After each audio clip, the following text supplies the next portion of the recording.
Honorable members, by 2022, the education sector was in a crisis with a lack of clarity in transition to the competence-based curriculum, a shortage of 110,000 teachers, and 23 out of 40 public universities were technically bankrupt and at risk of closure.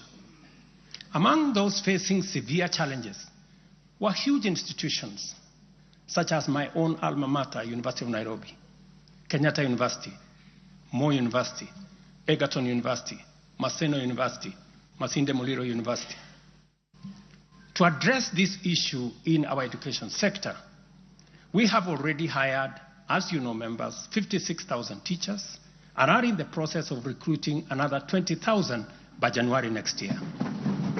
We have also ensured the seamless transition of learners from primary to junior secondary and domiciled grade 7, 8, and 9 in primary school, optimizing the use of existing infrastructure, ensuring the safety of young learners, and protecting parents from the high costs associated with boarding schools far away. Recognizing the financial challenges faced by our universities and TVETs, we introduced a new student-centered higher education funding model. This model gives priority to the most vulnerable students, offering them up to 95% government support, while also pulling our universities back from the brink of collapse.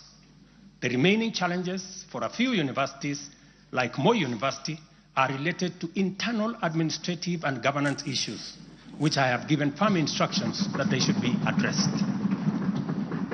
To further enhance access to higher education, we launched the Open University of Kenya, and this House approved that exercise, paving the way for more students to achieve their academic goals. The institution's first cohort of students is scheduled to graduate next week on the 29th of November 2024. Honorable members, universal health coverage is a cornerstone